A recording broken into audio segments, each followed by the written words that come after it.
Yan, kumulo na po siya. So, titikman natin kung gaano kasarap nito.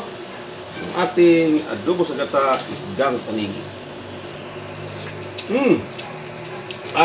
Yan, lagyan po.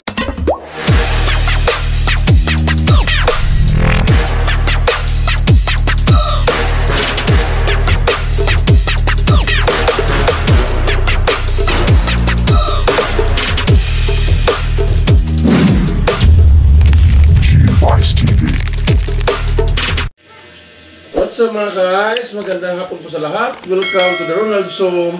So, andito na naman tayo sa kusina at meron na naman tayo lulutuin muli. So, dahil nga maulan na naman sa labas at tuloy-tuloy ang ulan maghapon. So, magluto po tayo ng may gata. So, ang tawag sa ating lulutuin ngayon ay tinatawag po nito adobo sa gata isdang tanigi. Yan po ang isdang tanigi. Malinis na po yan. At naihiwa na po ng pabilog. At nakaready na po ang lahat. Andyan yung gulay natin ihahalo.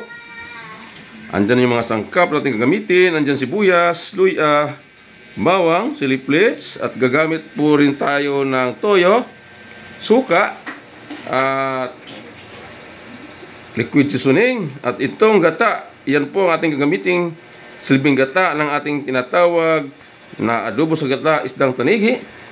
At itong gulay sa kabila, andyan na rin yung talong. At itong siling haba at kamatis, andyan na rin. So maglagay din po tayo ng oyster sauce. So yan na po, naka-ready na po ang lahat. So ano pang inantay natin?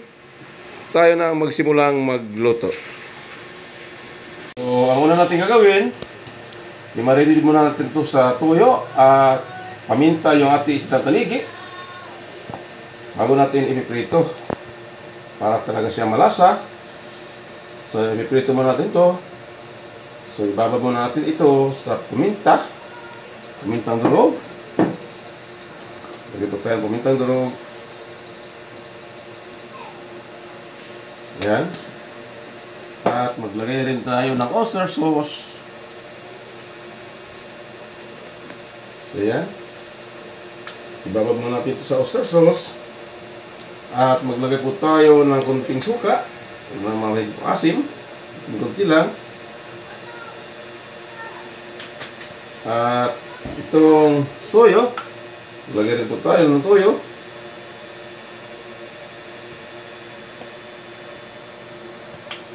So yan. So liquid seasoning. Maglagay rin po tayo.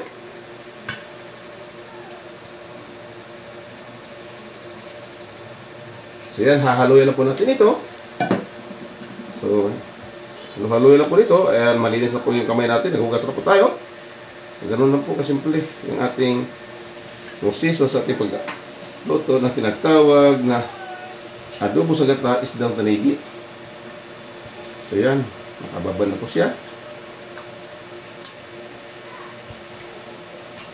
So, ibabad na po natin ito within 5 minutes. So, pag nababad na po ito ng with 5 minutes, so tayo naman magsimula magpiprito dito ng ating isdang tanigi. So, ganun lang kasimple. Yan.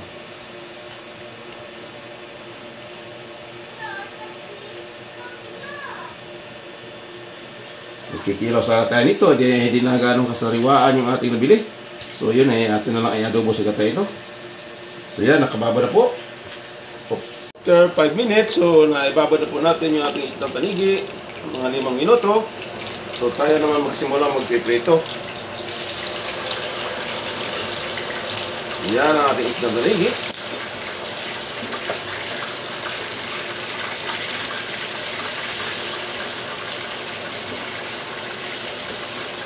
Napakalaki ang isdang ito. Babaeng tanigi ko po kaya malaki ang bilog. Yan po, ganun kasimple lang yung ating iluluto ngayon. Adobo sa gata isdang tanigi. Ganun po.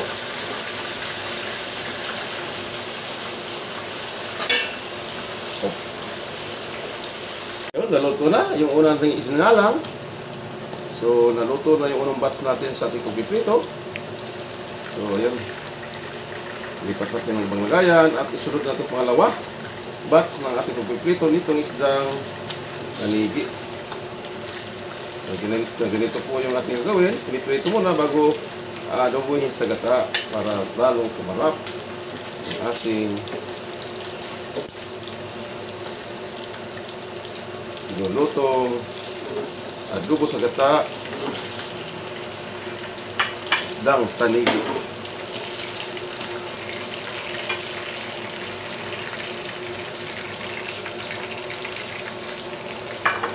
So yun, isunod na natin yung pangalawang batch ng ating pagpiprito.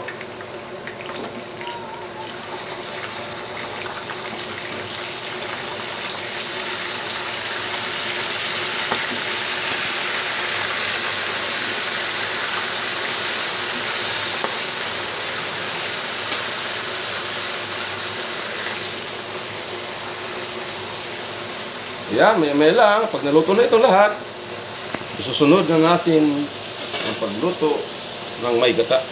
So yun, luto na po ang lahat. So ilipat na natin sa plato at ngayon kasunod dito magsimula na tayong luto ng kanyang sauce o gata. Bigla na durong pa yata ito. Ito naman ito. At ito naman ilulutuin ulit. At medyo ilaw pa. Magsimula na tayo magluto ulit. Ang ating natawag na adobo sa gata isdang tanigi. So ito munang gulay yung ating uunahin. Ipiprito muna natin yung talong.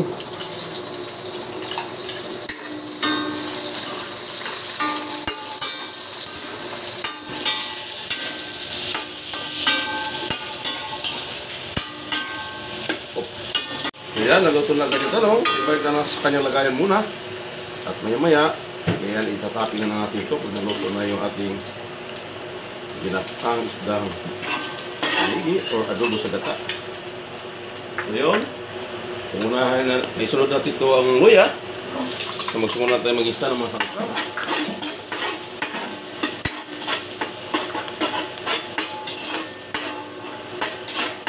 At isunod na yung bawang.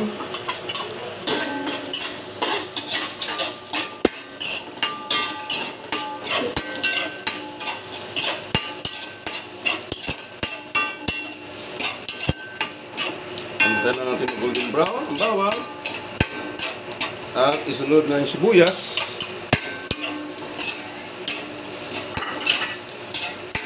At itong chili flakes para lumasa ang ating ginatang isdang tanigi o adobo sa gata isdang tanigi. Ito yan. Ang sarap nito ngayon.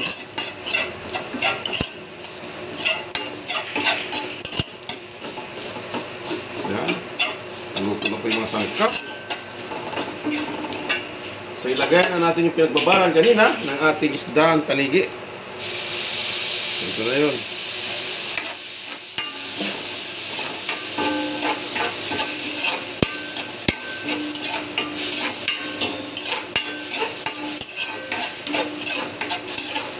At maglagay po tayo ng kunting tubig. Kunting tubig lang.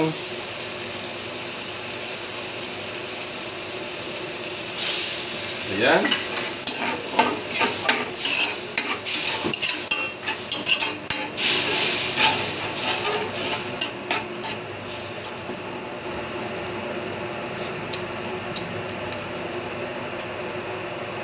So maglagay po tayo ng kunting patis.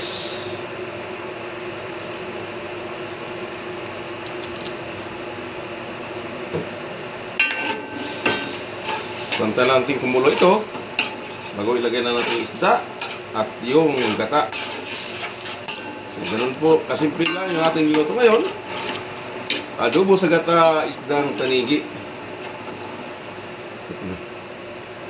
Ngayon, isunod na natin itong kamatis at itong sili haba para siya maluto na. Habang pinakuluan po natin ito,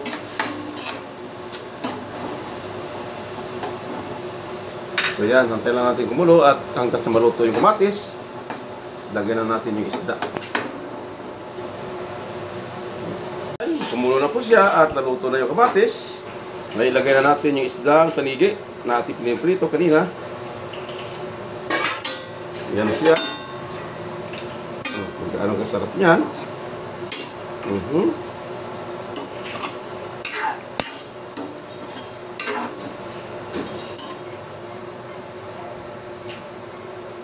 At itong the best, ito na yun, ilagay na natin yung ating gata para maging malasa yung ating adobo sa gata, isdang tanigi. Yan na siya. Kung gaano kasarap yan.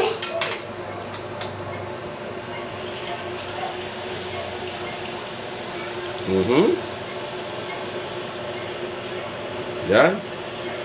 So, tatakpan po natin.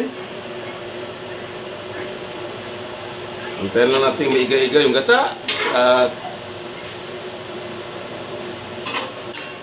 may kintab at yan ay palatandaan siya ay maluluto na. Yan po ang ating adobo sa gata, isdang tanigi. So ilagay na rin natin itong talong. Yan yung piniprito natin kanina. Gaano kasarap na rin.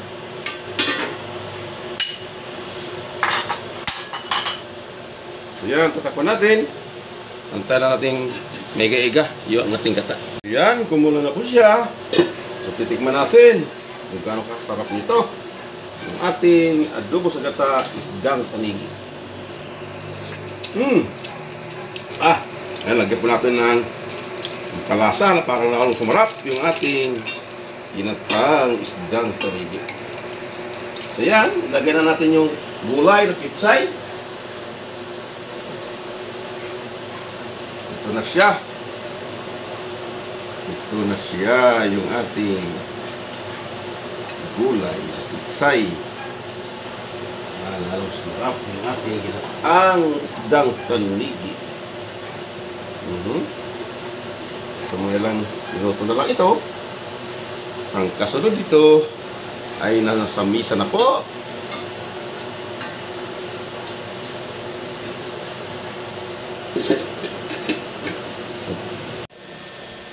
Yan mga guys, luto na po yung ating ginataang tanigi or adobo sa gata, isdang tanigi. Luto na po. Tara ka mga guys, kaya po tayo. Tikman po natin yung ating nilutong.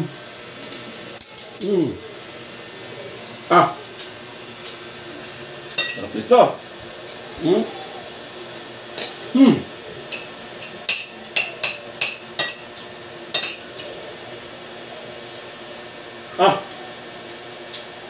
Ito na sa mga guys. Ginatang tanigi, napakasarap. Adobo tanigi or adobo sa gata, isdang tanigi. Napakasarap pala nito.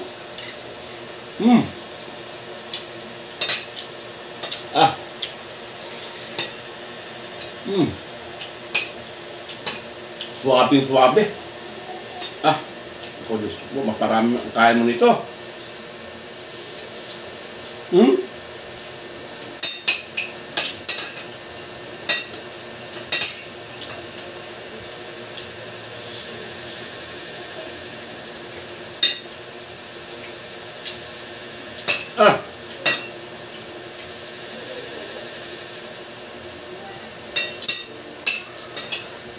Kaya nyo magluto ganito ang luto mga guys, napakasarap. Sabaw pa lang, ulam na.